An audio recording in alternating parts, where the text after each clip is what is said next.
जी, पतंजलि योग संगठन भिवंडी द्वारा आयोजित सहयोग शिक्षक शिविर 4था महीना 30 तारीख से 2026 से 31/5/2026 को तक किया जा रहा है। स्कॉलर स्कूल इंग्लिश स्कूल में किया जा रहा है। इस कार्यक्रम को पतंजलि योग संगठन व्यास मुख्य प्रभारी श्री नीलेश पारिक जी, पतंजलि महिला मुख्य प्रभारी श्रीमती भावना नीलेश पारिक जी, पतंजलि योग समिति भिवंडी जिला प्रभारी श्री ईगा शंकर जी, पतंजलि योग समिति भिवंडी तहसील प्रभारी बिर्रू श्रीनिवास जी, पतंजलि योग संगठन युवा प्रभारी श्री सुनील त्रैमल्य जी के आदर में किया जा रहा है।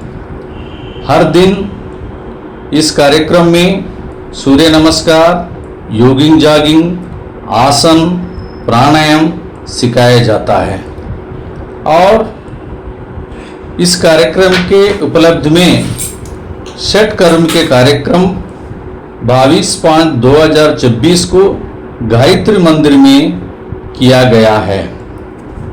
इस कार्यक्रम के मुख्य अतिथि के रूप में श्री अभय खबरा जी के नेतृत्व में किया गया है।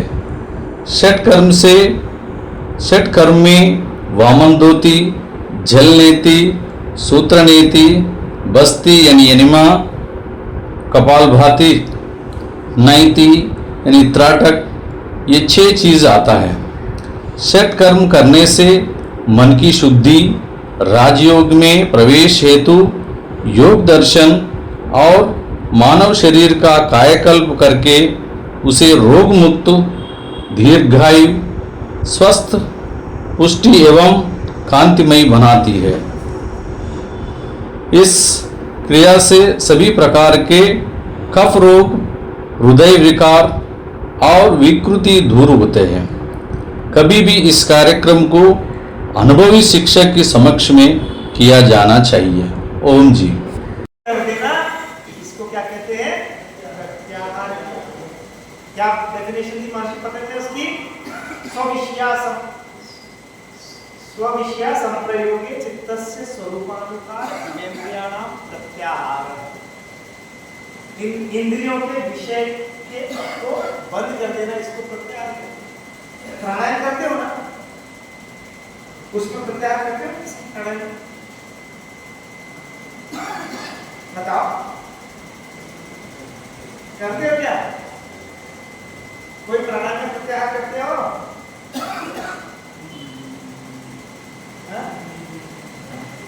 प्राणायाम में करते हो?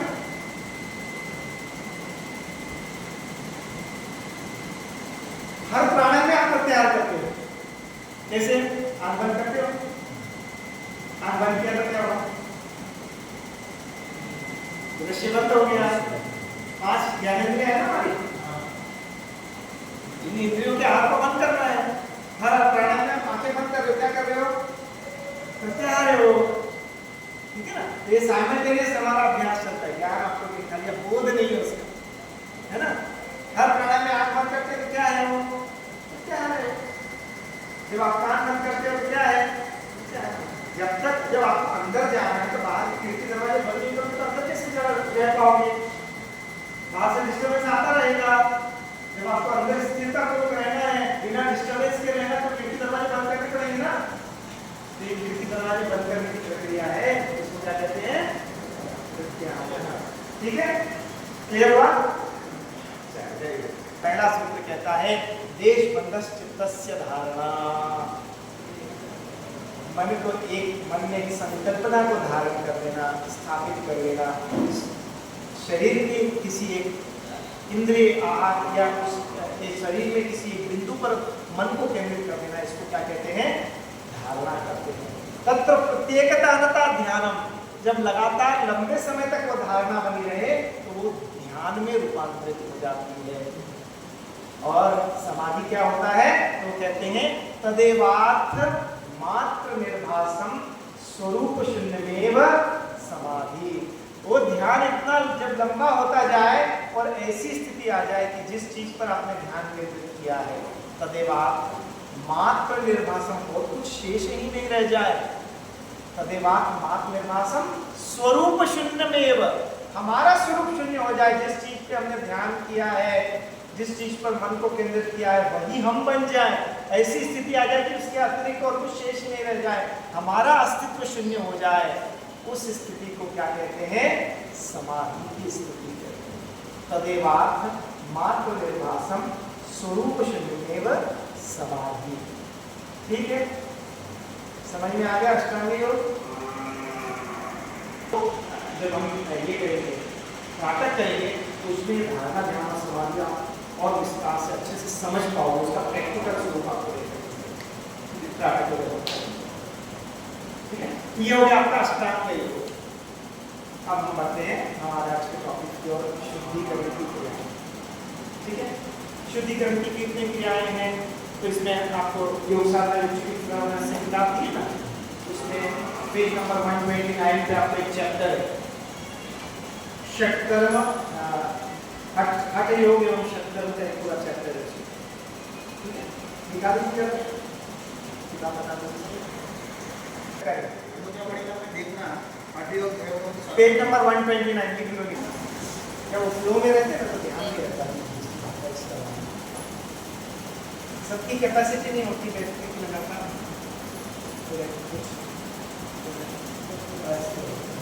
सब लोग बैठे ज़्यादातर सब योगी आत्मा है। हाँ, चलिए वापस बैठे। तो ये जो षटकर्म है, ठीक है, अब हम बढ़ते हैं। सबसे पहला उसका नाम है धोती की क्रिया। धोती का अर्थ क्या होता है? सामान्य शब्दों में आप देखें तो धोने की प्रक्रिया। किस चीज को धोना है? तो आपने देखा होगा हमारे शरीर के दो सिस्टम्स हैं जो ज्यादातर बाहरी दुनिया से ज्यादातर संपर्क में आते हैं। कौन कौन से? एक तो हमारा रेस्पिरेटरी सिस्टम और दूसरा हमारा डाइजेस्टिव एंड एक्सक्रीटरी सिस्टम। ठीक है, तो ये सिस्टम तो हमारा प्राणायाम से शुद्ध हो ही रहा है, लेकिन इसका जो मुख्य है, इसका जो एंट्री पॉइंट है हवा का, वो हमारे फेस से होकर चालू होता है।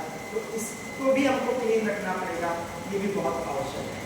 ठीक है, तो हम यहाँ पर जो प्रक्रियाएं करने वाले हैं, तो ये जो धोती की प्रक्रिया है उसमें मूल रूप से हम हमारा डाइजेस्टिव और एक्सक्रीटरी सिस्टम को हम धोना है।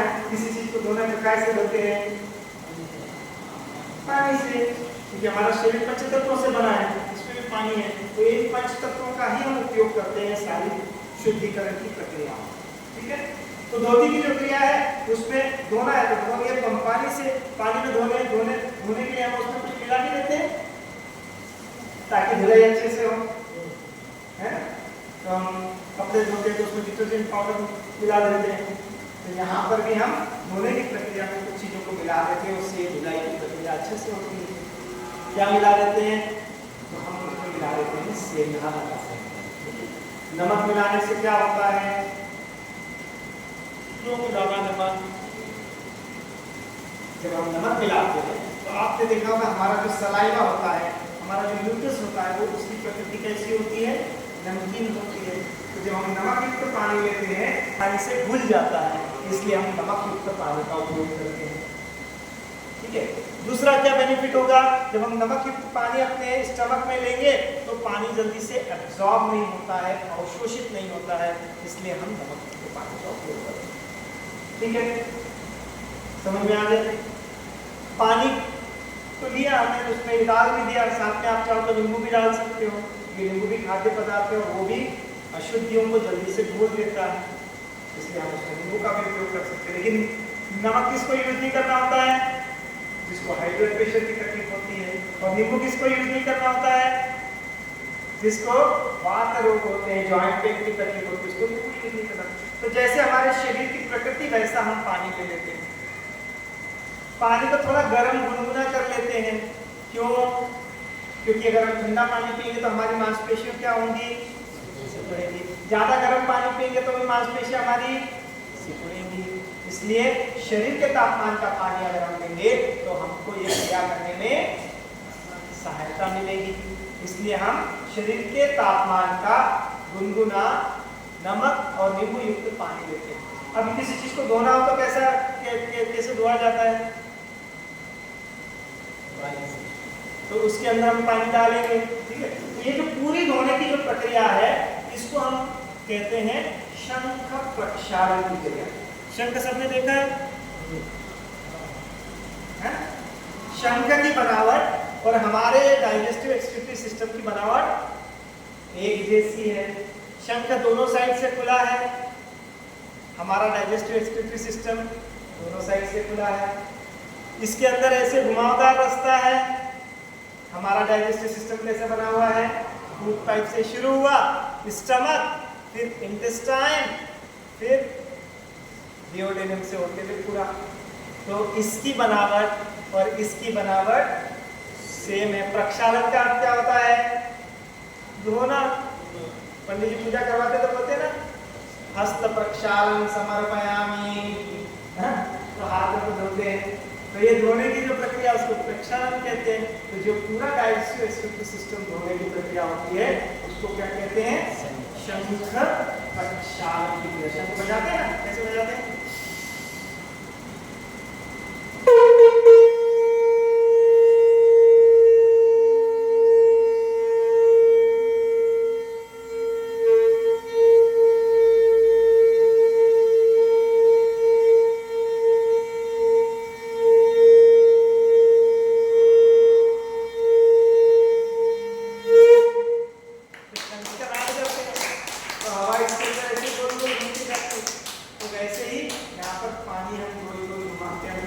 निकाल देते हैं। तो क्या करेंगे? एक छोर से डालेंगे, दूसरे छोर से निकालना है। तो हम पानी पिएंगे, 5, 6, 7 ग्लास पानी पी लिया। अब जब हम पानी पीते हैं तो हमारे डाइजेस्टिव सिस्टम में एक मूवमेंट होता है, उसको कहते हैं डाइजेस्टेटिक मूवमेंट। जैसे हम कुछ खाना खाते हैं और खा के अगर शीशा से करते हैं तो खाना बाहर निकलता है क्या? नहीं निकलता ना। क्यों नहीं निकलता? क्योंकि यहाँ पे वॉल्स लगे है ना, वॉल लगे हुए, वो वॉल खुलते जाते हैं और खाना आगे बढ़ता जाता है। तो जब हम पानी पीते हैं ये वॉल खुलते जाते हैं, पानी आगे बढ़ता जाता है। ऐसे ही मूवमेंट हमारे आगे के सिस्टम में भी होता है। तो ये पानी पीने के बाद में 5-6 ग्लास पानी पी लिया, उसके बाद में 5 आसन होते हैं वो हम करते हैं। जब वो आसन हम करते हैं तो पानी तेजी से हमारे डाइजेस्टिव ट्रैक्ट में आगे की ओर बढ़ने लग जाता है। कौन कौन से 5 आसन है? ताड़ासन, तिर्यक ताड़ासन, कटिचक्रासन, उदर घर्षणासन और तिर्यक भुजंगासन। ऐसे ये 5 आसन है। जब इनका अभ्यास करोगे तो उदर क्षेत्र में प्रेशर ज्यादा पड़ता है, उससे फिर पानी तेजी से आगे की ओर बढ़ने लग जाता है। पानी आगे बढ़ेगा तो क्या होगा? दीर्घशंका होगी, संडास जाने के लिए प्रेशर आएगा, प्रेशर आएगा संडास होकर आओगे, वापस पानी पीना है, फिर होकर आना है, फिर क्रिया करनी है, फिर आसन करने हैं, फिर होकर आना है। ऐसे हम बार बार रिपीट करते हैं, तब तक रिपीट करते हैं जब तक कि जैसा साफ पानी हम मुंह से ले रहे हैं वैसा ही पानी उधर बाहर से नहीं निकलने लग जाए, तब तक इस प्रक्रिया को हम रिपीट करते हैं। अब किसी को 1 या 2 बार दस्त लग जाए, यहाँ पर 8, 10, 12 बार होकर आ गए, तो इस क्रिया को करने के बाद में आपको थोड़ी सावधानी रखनी है, थोड़ी सी कमजोरी आपको आ सकती है। तो आप क्या करेंगे? इस क्रिया को करने के बाद आपको शवासन इत्यादि का अभ्यास करना है। डायरेक्ट सनलाइट में नहीं जाना है, डायरेक्ट धूप में नहीं जाना है, डायरेक्ट पंखी की हवा में नहीं जाना है, ये आपको सावधानी रखनी है। और इस क्रिया को करने के बाद बहुत सारा घी डालकर अक्खे मूंग की खिचड़ी बनाकर खाई जाती है। क्यों? क्योंकि अंदर आपकी जो चिकनाहट है वो निकल गई है, तो वो चिकनाहट वापस से स्थापित हो जाए, इसके लिए आप क्या करते हैं? बहुत सारा घी डालकर खिचड़ी बनाकर खाते हैं। और दूसरा उसका लाभ ये होता है कि खिचड़ी सुपाच्य होती है, आसानी से डाइजेस्टेबल होती है, तो आपके डाइजेशन के प्रोसेस को थोड़ा आराम भी मिल जाता है। इसलिए अक्खे मूंग की खिचड़ी बनाकर इस क्रिया को करने के बाद खाते हैं। और डायरेक्ट उसके बाद में पूरा दिन आप थोड़ा सा लाइट आहार लेंगे तो ज़्यादा अच्छा है। हल्का आहार लेंगे तो आपका डाइजेस्टिव सिस्टम पूरी तरह से रिजुनेट हो जाता है, उसमें नई शक्ति का संचार हो जाता है। अंदर बरसों जो मेदा इत्यादि पदार्थ हमारे डाइजेस्टिव सिस्टम के अंदर चिपके हुए रहते हैं, अब किसी कोई पाव को पानी के अंदर भिगो के रख दो सुबह से शाम तक, थोड़ा उसमें पानी डाल दो, क्या होता है? फूल जाएगा, चिकट चिकट हो जाएगा, चिपक जाएगा। तो ऐसे हमारी आंतों के अंदर, यहाँ का तो आहार ही बहुत लोग तो बड़ा पाव पे ही जीवित रहते, तो वो हमारे आंतों में जब लगातार लंबे समय तक चिपका हुआ रहता है तो क्या होता है? टॉक्सिन्स में रूपांतरित हो जाता है ना। वो टॉक्सिन के रूप में बदली हो गया और उसका आवरण हमारी आंतों के ऊपर जमा हो गया। तो क्या होगा?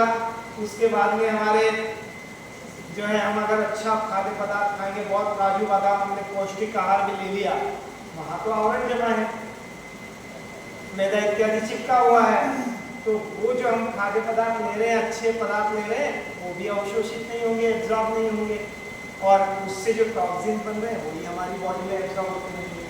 तो ये जब शुद्धिकरण की क्रिया कर ली हमने शंख प्रक्षालन, तो पूरे अंदर जितनी भी गंदगी रहेगी, मल के शेष पदार्थ रहेंगे, अनडाइजेस्टेड फूड पार्टिकल रहेगा, सब निकल जाएगा। तो अंदर कंप्लीट क्लीनलीनेस हो जाएगा। ठीक है, फिर आप नया आहार लोगे तो उससे जो पोषक तत्व है वो आपके बराबर से एब्जॉर्ब हो जाएगा। अब चूंकि ये बहुत एग्जॉस्टिव प्रक्रिया है, तो आमतौर पर सामान्यतः इसको 6 महीने में एक बार किया जाता है। सामान्य व्यक्ति के लिए 6 महीने में एक बार किया जाता है। कोई असाध्य रोगों से पीड़ित है तो 4 महीने में भी रिपीट करवा सकते हैं, कोई प्रॉब्लम नहीं। ठीक है, ये हो गया आपकी एक क्लीनिंग की प्रोसेस। क्या कहते हैं इसको? अब अगर किसी को पूरा नहीं करना है, खाली आधा छोटे स्वरूप में करना है तो आप छोटे स्वरूप में भी कर सकते हो, उसको कहते हैं लघु शंख प्रक्षालन। तो एक कपेली पानी ले लिया, ठीक है, और 1-2 बार होकर कोई लैक्सेटिव लेने की जरूरत नहीं, किसी को कोई चूर्ण लेने की जरूरत नहीं पड़ेगी। शरीर बोलेगा ये उंगलियां खाना नहीं है, खाने की चीज नहीं है, उसको फेंकने की कोशिश करेगा, तो जो पेरिस्टल्टिक मूवमेंट बताया था, बॉल नीचे की ओर खुलते हैं, वो उल्टा करना चालू हो जाएंगे, उल्टा करना चालू होंगे, तो आपके पेट में जो पानी आपने लिया है वो आपका कौन सी मूवमेंट हुई? Anti peristaltic movement. ठीक है, विपरीत दिशा में वो बॉल खुलेंगे, अंदर जो भी गंदगी है वो सब आपके पानी के सामने बाहर निकलेगी। इसको क्या कहते हैं? वमन। अब किसी का अच्छा अभ्यास हो जाए तो उसको उंगली लगाने की जरूरत नहीं पड़ती है, बेड हुए, थोड़ा प्रेशर लेकर आए, पानी आपका बाहर, उसको कहते हैं गज करने की क्रिया। गज मतलब बाकी लोग बोलते खा भी नहीं सकते, खा सकते, पता नहीं खा सकते ना, हवा खाके देखो जरा, हवा खाओ,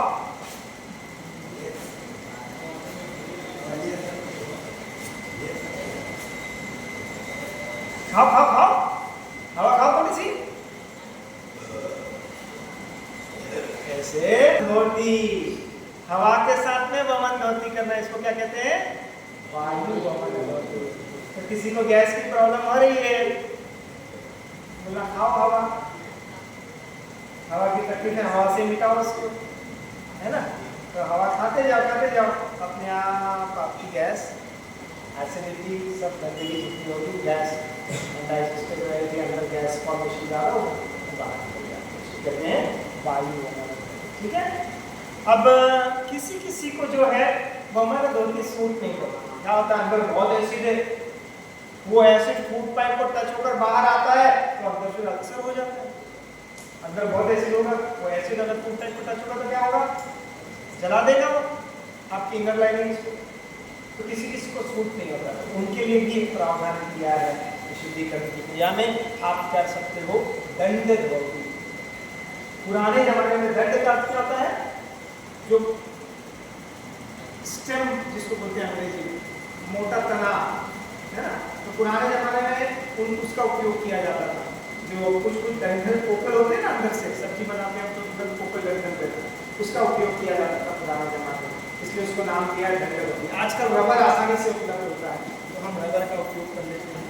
तो इस तरह से ये रबर कैथेटर लेते हैं, इस रबर कैथेटर को हमारे स्टमक के अंदर इंसर्ट कर देते हैं, इतना डाल देते हैं और फिर इससे पानी लेते हैं और इसी से पानी को बाहर निकाल देते हैं। इसको क्या कहते हैं? दंड धोती। ठीक है, समझ में आया? करना है ना? कितने लोग करेंगे? करना है, लेकिन अभी प्रोविजन नहीं है उसका, बाद में कभी उसके लिए विशेष सेशन रखेंगे, आप लोगों से करवा देंगे। अब किसी को और अच्छे से साफ करना है, अब कोई बर्तन धोता है, इसके बाद में उसको और अच्छे से साफ करना, तो क्या कर देते हैं? काय से पोंछते हैं? कपड़े से। तो आप कपड़े से भी ये क्रिया कर सकते हैं, उसको कहते हैं वस्त्र धोती की क्रिया। उस कपड़े को हमारे स्टमक के अंदर इंसर्ट करते जाते हैं, लास्ट में थोड़ा सा बचा कर रखते हैं और बाद में उसको वापस खींच के बाहर निकाल देते हैं। तो कपड़े के माध्यम से हम ये धुलाई की क्रिया करते हैं, इसको कहते हैं वस्त्र धोती की क्रिया। ठीक है, क्योंकि ये इसमें अभ्यास ज्यादा रखता है थोड़ा सा, क्योंकि ये फेंकेगा तो पूरा का पूरा एक साथ में बाहर आ जाएगा। इसको पकड़ सकते हो आप, इसको पकड़ नहीं सकते, है ना?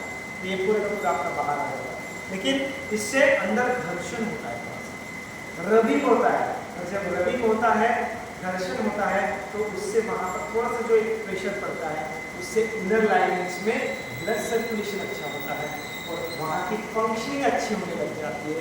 इसलिए ये बेस्ट फॉर्म ऑफ क्रिया हो सकता है, इससे ज़्यादा और इफेक्ट अच्छा आपको मिल सकता है। और दूसरा, अंदर जो गंदगी होती है, चिकनाहट होती है, सब इसके साथ में चिपक के बाहर आ जाती है। इसको क्या कहते हैं? वस्त्र धोती। अगेन इस क्रिया को आपको 20 मिनट के अंदर पूरा करना होता है। कितने मिनट में? 20 मिनट के अंदर। 20 मिनट से ज़्यादा अगर पेट के अंदर आपने रखा तो वो आपकी आंतों में आगे की ओर बढ़ सकता है, तो आपको निकालने में तकलीफ हो सकती है। इसलिए ये क्रिया जब हम करते हैं तो 20 मिनट के अंदर इसको हम, ठीक है, क्लियर? ये हो गया आपका वस्त्र धोती की क्रिया। धोती की क्रिया में एक क्रिया और होती है, उसको कहते हैं गणेश क्रिया या मूल शोधन की क्रिया। उसमें हमारी उंगली में घी इत्यादि लगाकर एनस के अंदर हम डालते हैं नीचे से, और अंदर जो मल के शेष पदार्थ होते हैं उसको बाहर निकाल देते हैं। उसको गणेश क्रिया या मूल शोधन की क्रिया। ठीक है, ये हो गया आपका धोती की क्रिया। फिर दूसरी क्रिया है वो है बस्ती की क्रिया। तो आप लोगों ने, काफी लोगों ने आज एनिमा लिया भी है। एनिमा की जो क्रिया होती है वो रिजेंबल करती है बस्ती की। जो पारंपरिक ट्रेडिशनल बस्ती की क्रिया होती है, उसमें लकड़ी के एक पाइप को हमारे गुदाद्वार के अंदर हम इंसर्ट कर देते हैं, फिर गहरे पानी में, तालाब में, कब में या नदी में हम जाते हैं, वहाँ पर बैठते हैं और पानी को अंदर खींच लेते हैं, ध्यान बंद करके पानी को अंदर सक कर लेते हैं, फिर नवली इत्यादि करके शौच के लिए जाकर निवृत्त हो जाते हैं। तो अंदर जितनी भी गंदगी होती है वो पारंपरिक रूप से जो ट्रेडिशनल बस्ती की क्रिया होती है वो ऐसे की जाती है। लेकिन आजकल चूँकि हम एनिमा बहुत आसानी से उपयोग कर सकते हैं, तो ग्रेविटी का उपयोग करके हम इस क्रिया को कर लेते हैं। इसको कहते हैं बस्ती की क्रिया। इसमें भी आप अलग अलग प्रकार के पदार्थों का उपयोग कर सकते हो, जैसे नमक के पानी का उपयोग कर सकते हो, छाछ का उपयोग कर सकते हो, उसको ताकर बस्ती कहते हैं।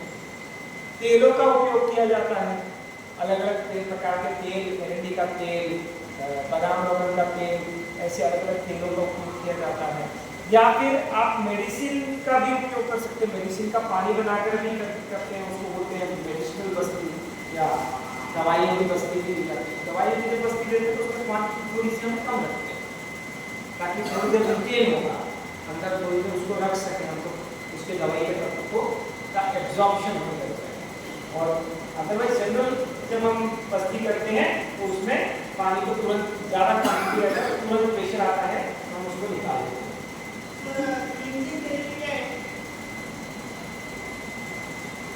लास्ट में हम चर्चा करेंगे, ठीक है? क्लींजिंग थेरेपी अलग चीज हो गई, हम बात करते हैं उसके बारे में।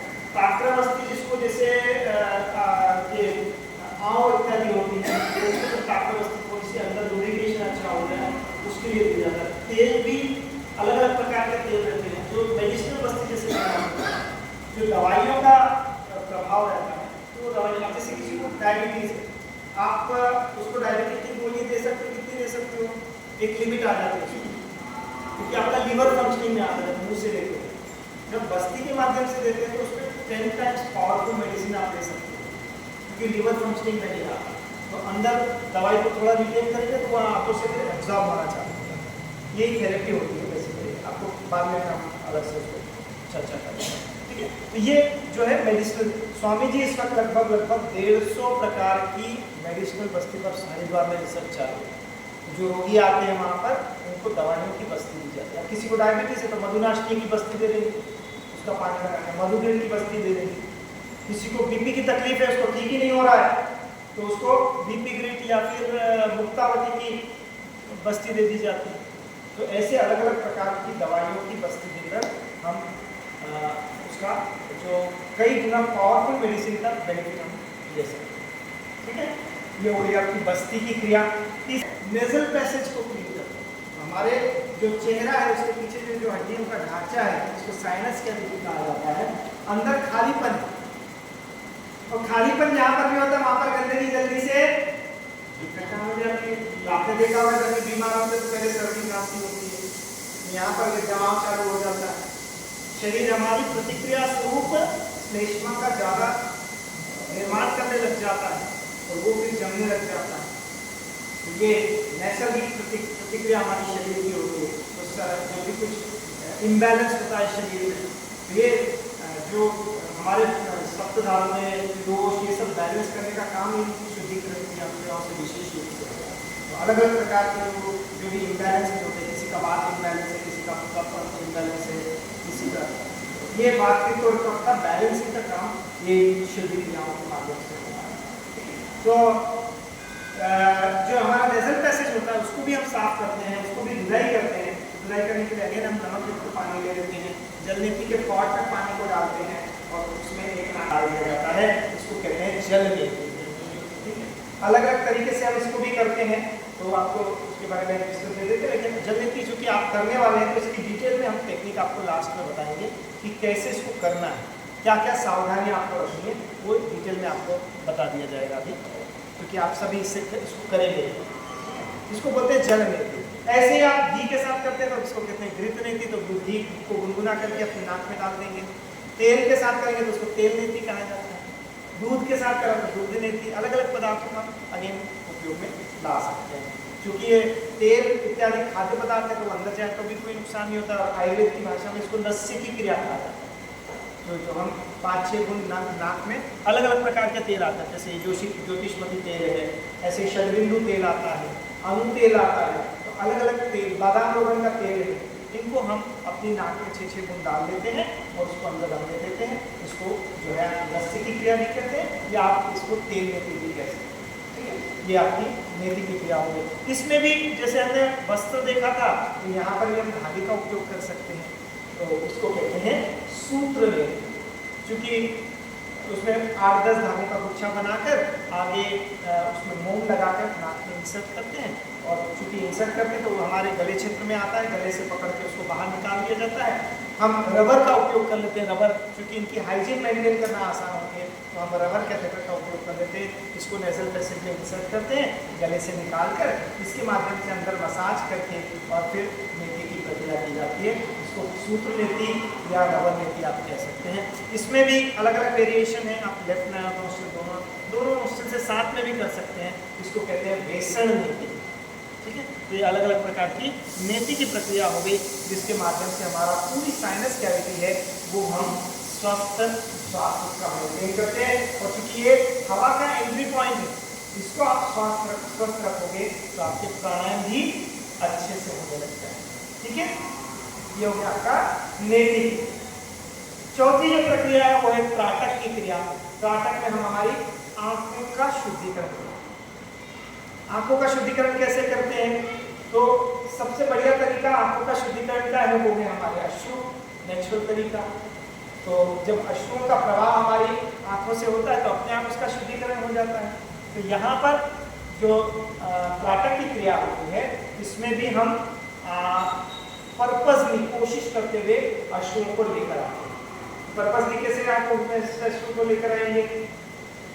तो आप आंखों को थोड़ा ज़्यादा खोल कर रखेंगे और पलकों को बंद नहीं करेंगे और उसको थोड़ी सी गर्मी हो तो क्या होगा, आंखों में थोड़ी गर्मी आने के कारण ऑटोमेटिकली अश्रुओं का प्रवाह डालेगा। तो इस दवाई करके हम त्राटक की क्रिया करते हैं। इसमें भी अलग अलग जरियों का हम उपयोग कर सकते हैं, माध्यम का उपयोग कर सकते हैं। जैसे आप उगते हुए सूर्य के ऊपर त्राटक कर सकते हैं, चंद्रमा पर त्राटक कर सकते हैं, पूर्णमासी के चंद्रमा पर त्राटक कर सकते हैं, फिर आप ज्योति त्राटक कर सकते हैं। तो अभी हम ज्योति त्राटक आप लोगों से करवाएंगे।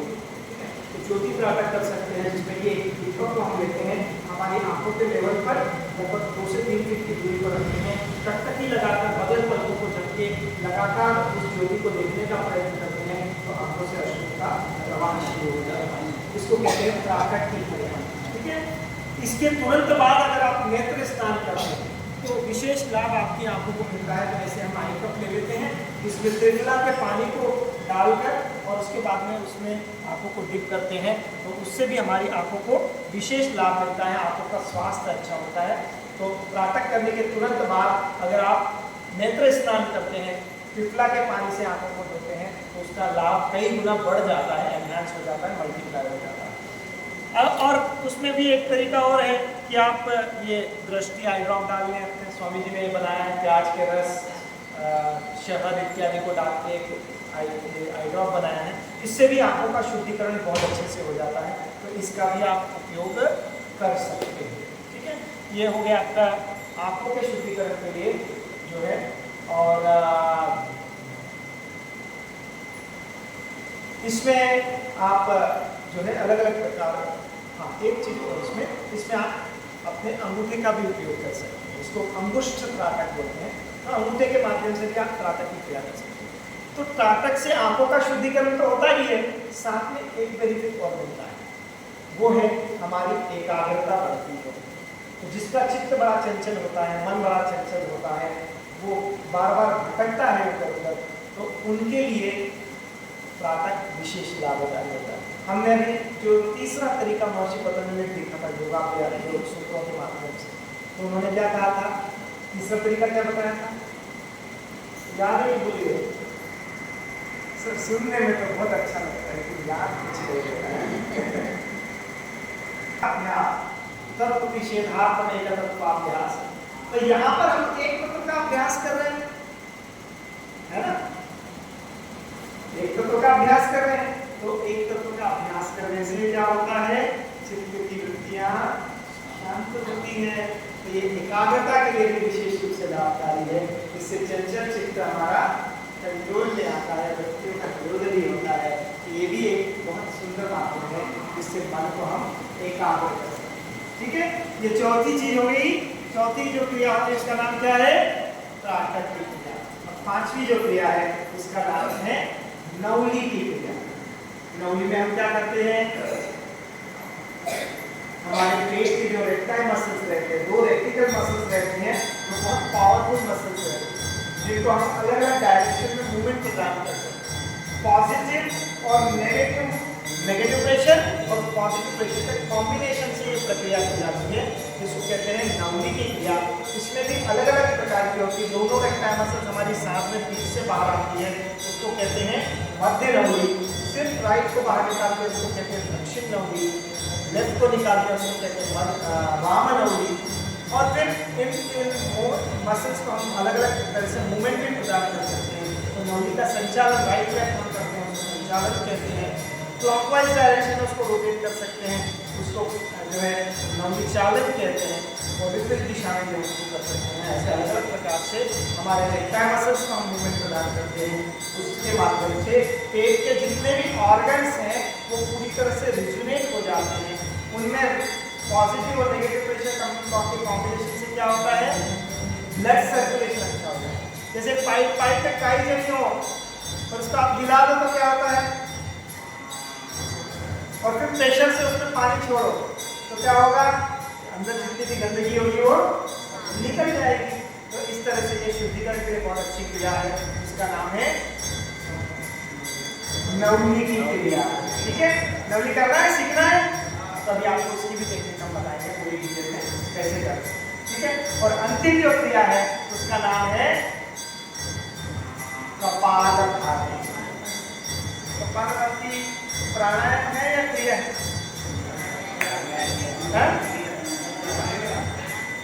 क्रिया है? क्रिया? तो 8 प्राणायाम स्वामी जी बताते हैं कौन कौन से?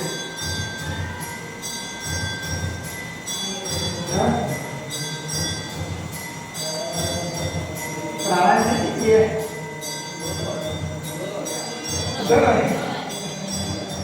दोनों कैसे है? श्वास की गति में परिवर्तन करते हैं। इसका एक्सप्लेनेशन क्या है? प्राणायाम की डेफिनेशन क्या है? तस्मिन् सति श्वास प्रश्वास विरोधी विच्छेद प्राणायाम, जहाँ पे भी हम सामान्य श्वास प्रश्वास की गति को तोड़ते हैं उसको प्राणायाम कहते हैं। तो यहाँ पर कपालभाति में हम नियंत्रित तौर से शक्ति की प्रक्रिया करते हैं। तो ये प्राणायाम की डेफिनेशन में भी आता है, इसलिए इसको स्वामी जी ने हमको प्राणायाम के रूप में करने को बताया। ठीक है, ये नहीं तो पारंपरिक रूप से क्या है? शक्ति क्रिया का हिस्सा। ठीक है, कपालभाति जो होती है उसको हम पानी के साथ भी कर सकते हैं। आप जो प्राणायाम के तौर पर करते हैं वो क्या है? वातक्रम कपालभाति। और ऐसे ही पानी के साथ जो कपालभाति करते हैं उसको क्या कहते हैं? जलक्रम कपालभाति। उसमें भी दो क्लास को कहते हैं, सिद्धक्रम और व्युत्क्रम। क्या कहते हैं? सिद्धक्रम और व्युत्क्रम। सिद्धक्रम में हम क्या करते हैं? मुंह में पानी लेते हैं और नाक से पानी को बाहर निकाल देते हैं। इस क्रिया को कहते हैं सिद्धक्रम की क्रिया। और जो अपोजिट होती है जिसमें कि मुंह से पानी लेते हैं, नाक से पानी लेते हैं और मुंह से पानी निकाल देते हैं, इसको कहते हैं व्युत्क्रम क्रिया। ठीक है, समझ में आ गया? ये 6 क्रियाओं का आपको वर्णन बता दिया, पूरा चैप्टर का सार बता दिया।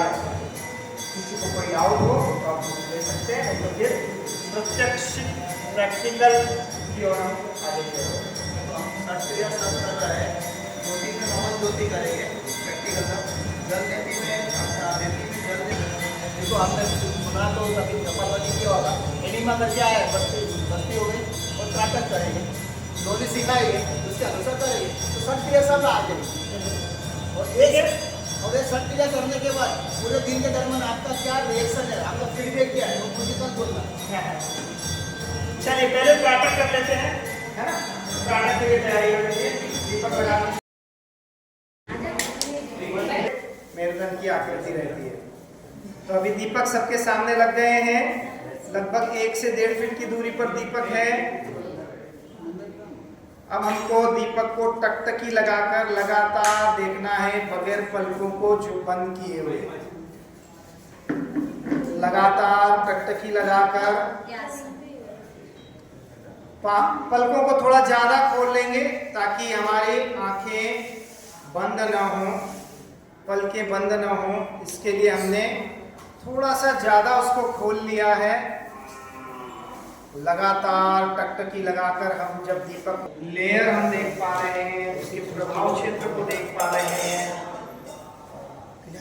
दीपक के रूट में, उसके आधार में आपको एक काला उसका एक आधार दिख रहा है। बाहर दीपक की ज्योति की मूल बॉडी, मूल स्वरूप उसका ज्योति का दिख पा रहा है। उसके बाहर उसका प्रभाव क्षेत्र हम देख पा रहे हैं, उसका ऑरा, उसका इफेक्टिव एरिया हम देख पा रहे हैं। और जब अश्वों का प्रवाह शुरू हो जाए तो फिर पलकों को हम बंद कर लेंगे। पलकों को बंद करने के बाद में उसी ज्योति को अपनी मन स्मृति के माध्यम से अपने दृष्टिपटल पर पुनः स्थापित करने का प्रयत्न करेंगे। अपनी मन की दृष्टि से उस ज्योति को हम देखने का प्रयत्न करेंगे। वही ज्योति का स्वरूप, वही बारीकियां हम अपनी मन की दृष्टि से देख पा रहे हैं। ज्योति का वो स्वरूप जो हमने देखा था हमारे स्मरण के माध्यम से वापस दृष्टिपटल पर स्थापित हो गया है और उसे हम देख पा रहे हैं। पुनः एक बार आंखों को खोल लेंगे, फिर एक बार लगातार टकटकी लगाकर ज्योति को देखेंगे। ज्योति का वो हिस्सा जो हमारे स्मरण में से निकल गया था, स्मरण से ओझल हो गया था, वह हम पुनः गहराई से देखने का प्रयत्न करेंगे। वही ज्योति का स्वरूप, वही उसकी गहराइयाँ, पुनः बारीकियों से उसका अवलोकन करते हुए आंखों को ज़्यादा खोला हुआ है पलकें हमारी बंद नहीं हो रही हैं और लगातार टकटकी लगाकर हम ज्योति के स्वरूप का अवलोकन कर रहे हैं, उसे देख रहे हैं। चित्त हमारा एकाग्र हो रहा है, मन हमारा एकाग्र हो रहा है, मन में और कोई विचार नहीं है, सिर्फ ज्योति के बारे में ही हम सोच रहे हैं, ज्योति की ही गहराइयों को देखते जा रहे हैं। फिर एक बार पलकों को बंद कर लेंगे हमारे अश्रु आने पर, और फिर एक बार वही ज्योति का स्वरूप जो हमने प्रत्यक्ष देखा था वो स्मृति के माध्यम से दृष्टिपटल पर स्थापित हुआ है। उसी ज्योति के स्वरूप की वही गहराइयां हम देखते जा रहे हैं। अब उस गहराई को देखने के लिए और थोड़ा सा उसको बड़ा कर देंगे। जैसे हम फोटो को एनलार्ज करते हैं वैसे ही दृष्टि हम उस ज्योति के स्वरूप को थोड़ा एनलार्ज करेंगे, थोड़ा और एनलार्ज कर लेंगे, बड़ा करते जाएंगे, बड़ा करते जाएंगे, बड़ा करते जाएंगे। अब वो ज्योति का स्वरूप धीरे धीरे इतना बृहद रूप धारण कर लिया है उसने कि हम उस ज्योति के अंदर समाहित हो गए हैं। वो ज्योति का स्वरूप इतना बड़ा हो गया है कि वो ज्योति के अंदर हम समाहित होते जा रहे हैं, समाहित होते जा रहे हैं। उस ज्योति के स्वरूप को हम और बड़ा करते जा रहे हैं, और बड़ा करते जा रहे हैं। तो हमने मन में ज्योति की संकल्पना ली, इसे धारणा कहते हैं। जब लगातार हमने उसको देखा, उस पर मन को इसको ध्यान कहा जाता है। और जब हम उसको बड़ा करते जा रहे हैं, बड़ा करते जा रहे हैं, बड़ा करते जा रहे हैं, ऐसी स्थिति आ जाएगी जब हमारा स्वरूप शून्य हो जाएगा। तदेवार्थ मात्र निर्भासम स्वरूप शून्यमेव समाधि। हमारा स्वरूप शून्य हो जाएगा, वो दीपक ही प्रधान हो जाएगा। उस दीपक के लोक के अतिरिक्त, उस ज्योति के अतिरिक्त और कुछ शेष नहीं रह जाएगा। तो हमारी उस ज्योति में समाधि स्थिति हो जाएगी, सम आदि, उसके सम हम बन जाएंगे, उसके स्वरूप को हम धारण कर लेंगे।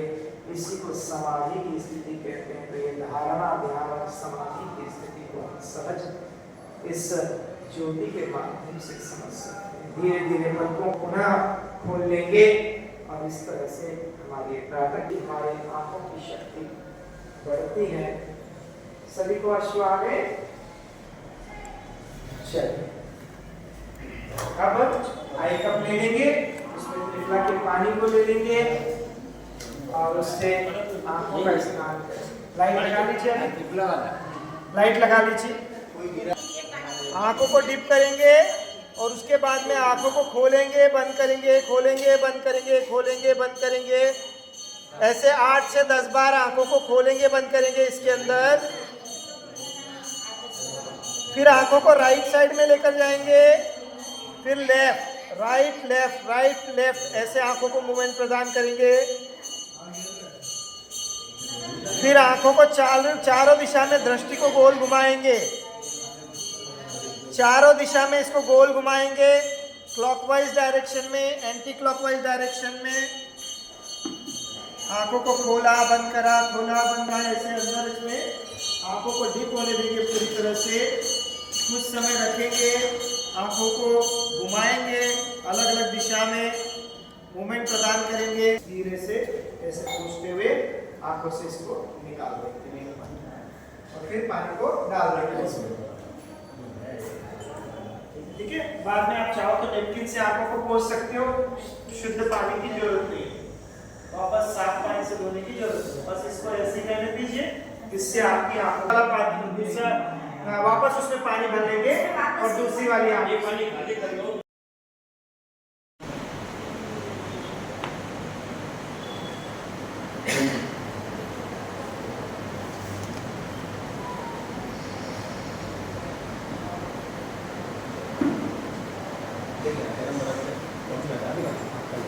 ठीक है, कीजिए, पेट को ढीला छोड़िए और सांस लेने की एक्टिंग, मतलब चेस्ट को पूरा फुलाना है, चेस्ट को पूरा एक्सपांड कर देना है। इसे आपने फील करेंगे पेट के अंदर एक नेगेटिव प्रेशर बना है, सारा कुछ अंदर सक हो जा रहा है। ठीक है, इसको कहते हैं उद्यान बंद।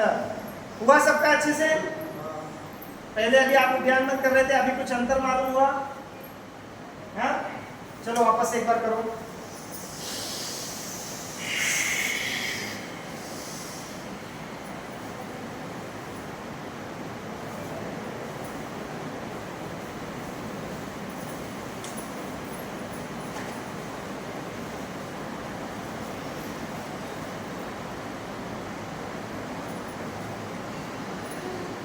ये आपका सब अंदर सक हो जाएगा, यहाँ से भी और यहाँ से पेट पूरा अपलिफ्ट हो जाएगा। हुआ सबका?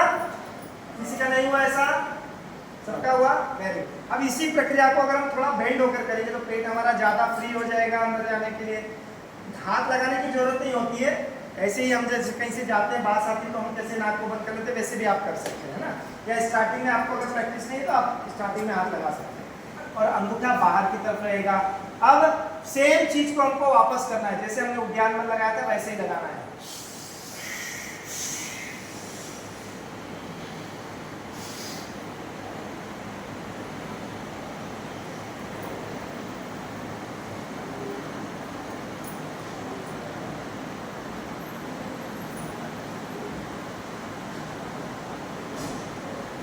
रिलैक्स। सबकी कैपेसिटी अपनी अपनी रहेगी, कोई ज्यादा देर रोक पाएगा, कोई, ठीक है। हुआ सबका अच्छे से? एकदम अच्छे से हो गया सबका। अब बढ़ते हम नेक्स्ट स्टेप की ओर, नवनी की ओर, है ना। अब हमको क्या करना है, इस जैसे हमने उद्यान में लगाया था वैसे ही लगाना है और दोनों हाथों को अपने घुटनों पर पूरी ताकत से दबाना है। जैसे हम किसी भारी चीज को उठाते हैं तो कैसे पूरी ताकत लगा के ऐसे उठाते हैं, तो वैसे ही पूरी ताकत से दोनों हाथों को अपने पैरों पर दबा देंगे। जब दबाएंगे तो ये जो रेक्टाइल मसल्स, बहुत जबरदस्त मसल्स होती है हमारी, इतनी सॉफ्ट होती है कि जब हमने उद्यान में देखा क्या हुआ, अंदर चली गई।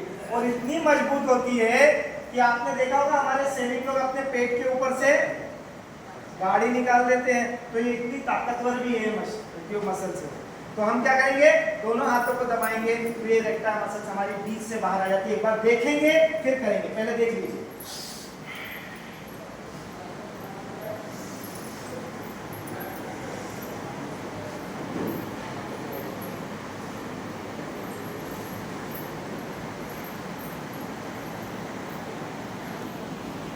समझ में आया?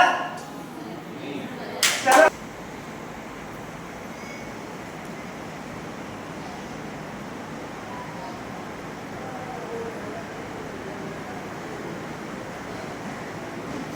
आया? बहुत थोड़ा आया। कितने लोगों का आया?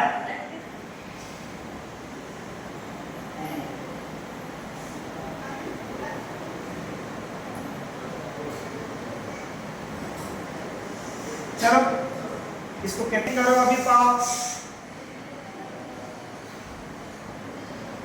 आया, राइट साइड की रेक्टाइल मसल बाहर आया, प्रेशर आया, राइट साइड में प्रेशर आया मतलब बराबर हो गया। प्रेशर टेक्निक में तो क्या होगा, लेफ्ट साइड की निकलेगी। चलो सब लोग साथ में कर लेते हैं।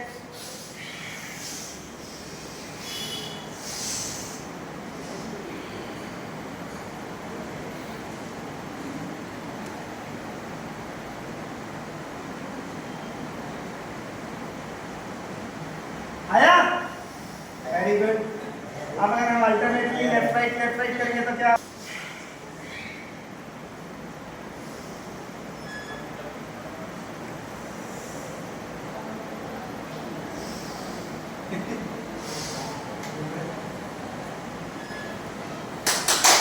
चलो कर लो, कोशिश करने वाले की चलो कर लो कोशिश कर। राइट,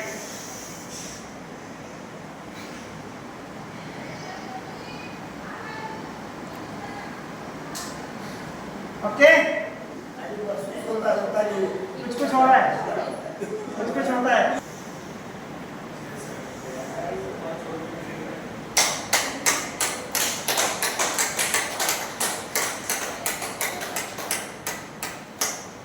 ठीक है, ट्राई कर लो क्लॉकवाइज डायरेक्शन। ध्यान बंद, लेफ्ट मध्य राइट, ध्यान बंद।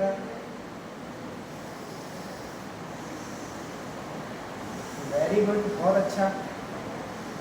अब अगर हम ऐसा करें, उल्टा करें पहले राइट ले लें, मध्य ले लें, लेफ्ट ले लें, उद्यान में ले लेंगे तो एंटी क्लॉक।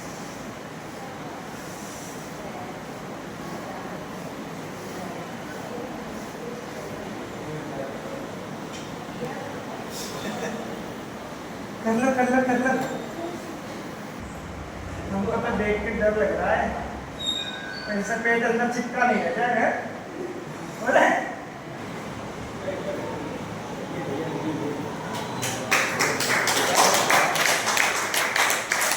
तो 70% मिनट तो मिल ही जाएंगे। अगली साल तो सभी कर सकते हो, है ना? तो नहाने के टाइम में रोज करते।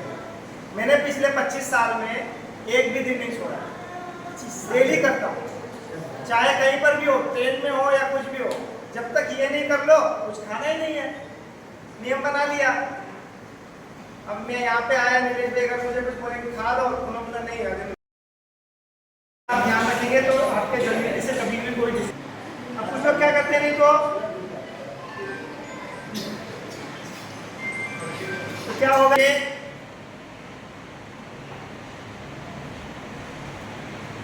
ले लो जरा और जलंधर मत लगाना। जलंधर में सबको आता है, क्या करना है, अपनी थोड़ी को ऐसे लगाने से क्या होगा, पानी आपका डायरेक्ट नाक से नीचे गिरेगा। अगर हम ऐसे करेंगे तो पानी हमारे ऊपर से हमारे शरीर के ऊपर आएगा।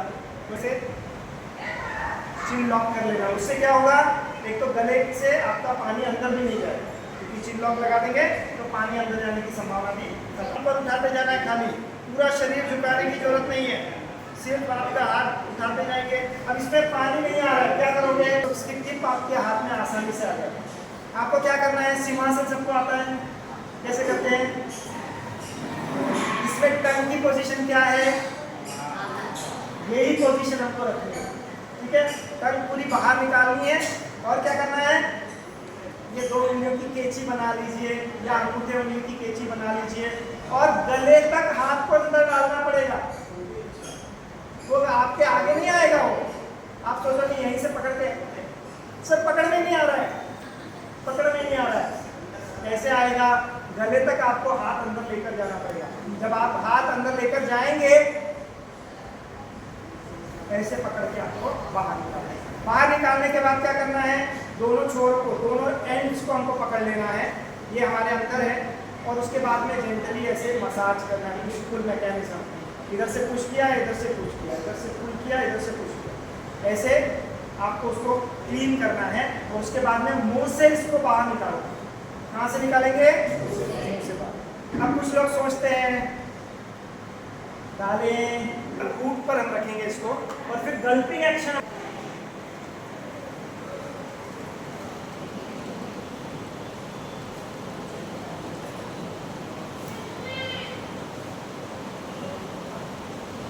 नहीं डालने का, थोड़ा ही डालने का। हाँ, 1 मिनट। अच्छा नहीं कर सकते।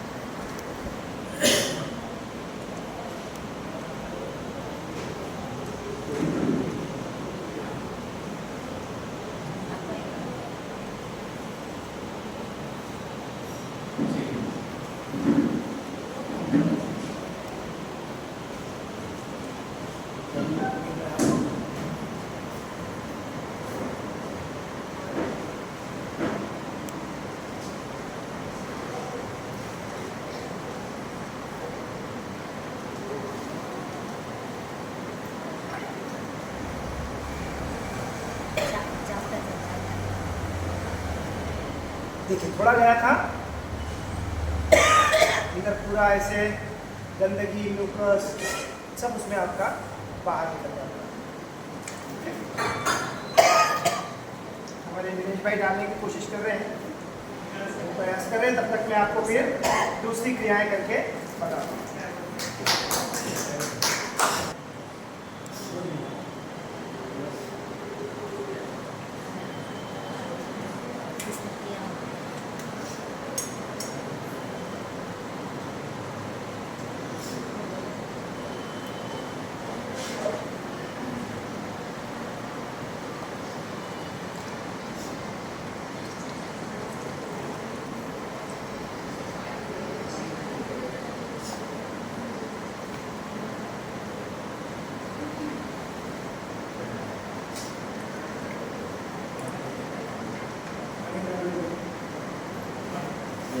ऐसा ना क्लास क्लास है किसी के क्लास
आज का क्लास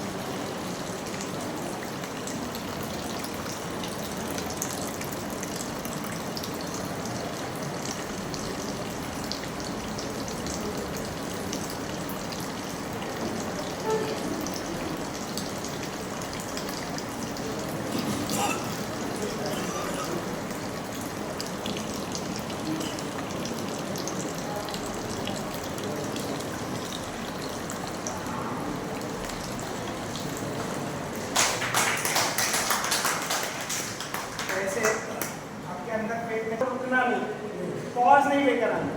पॉज अगर लेकर आओगे तो क्या होगा, जो एंटी पेरिस्टेल्टिक मूवमेंट बताया था, तो जो वॉल हमारे अपोजिट डायरेक्शन में खुलना चालू है वो क्या होगा, बीच में बंद हो जाएंगे। तो इसलिए आपको ये नहीं सोचना।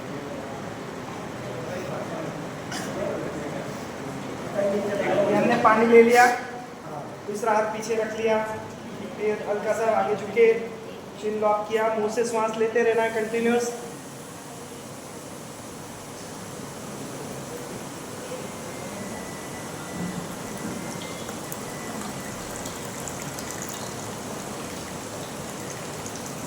आप वहाँ बंद करो, अब तो जो बोला जाए तो फॉलो करो श्रुति का बिल्कुल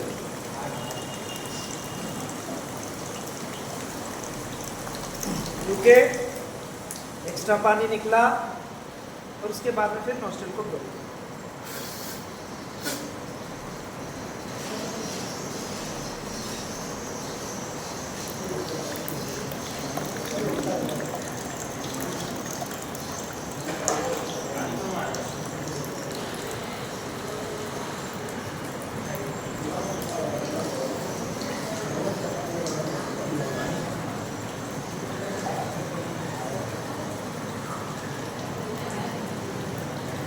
एक्स्ट्रा पानी निकला,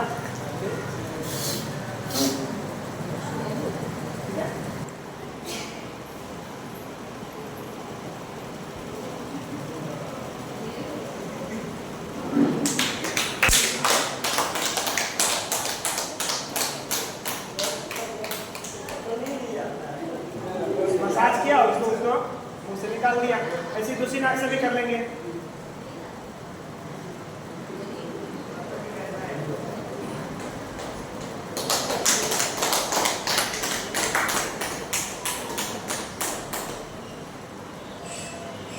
प्रेशर लेती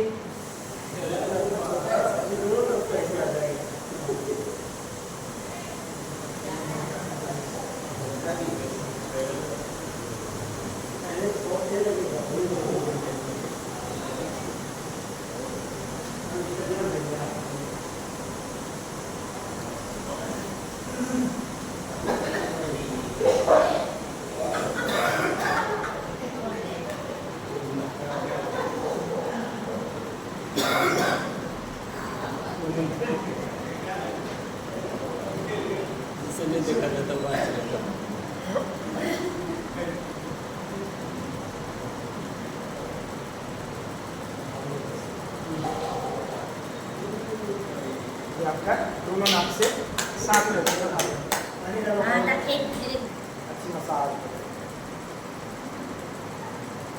फिर एक नाक से इसको बाहर निकालो। ये हो गई आपकी नाक से।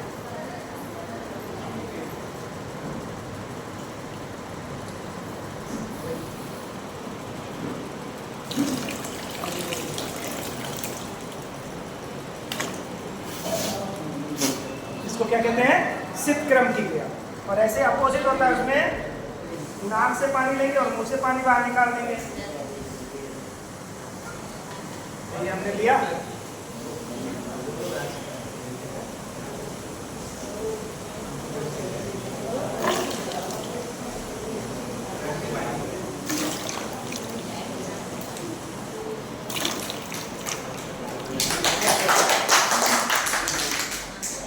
हो गया आपका। लेफ्ट साइड में टर्न होगा, राइट नोस्ट्रिल को, नीचे वाली नोस्ट्रिल को बंद करेंगे और फिर स्ट्रोक देंगे।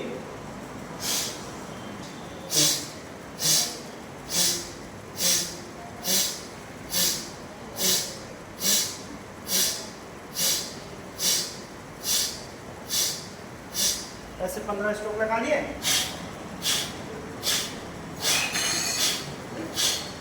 बीच में चाहो तो थोड़ा सा ऐसे टैपिंग कर सकते हो। फिर दोनों नाक से साथ में।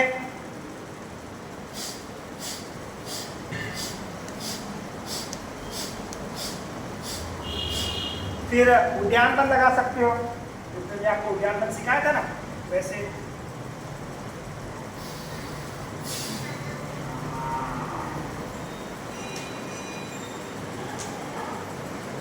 तो नेगेटिव प्रेशर के कारण पानी अंदर सत हो जाएगा। कपालभाति कर सकते हैं, बैठ के हम करते हैं वैसे। डॉक्टर पूरा जितना पानी है, तो ये अगर आप पानी सही ढंग से निकालते रहोगे तो आपको कभी सर्दी होगी। ठीक है, चलिए।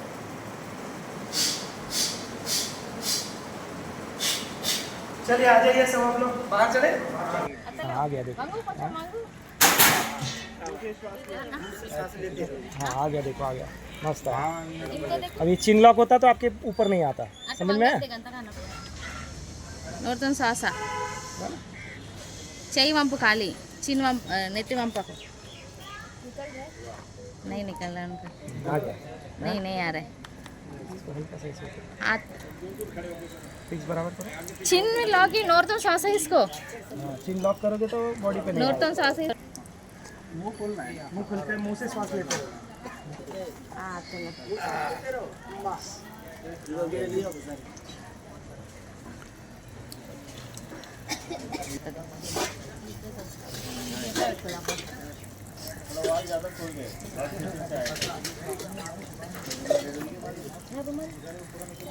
पानी आ रहा है, चिन लॉक करो, चिन लॉक ऐसे ऐसे ऐसे।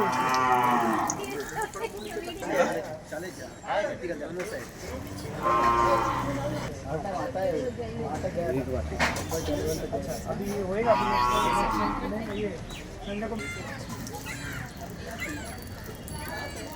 आ गया, परफेक्ट।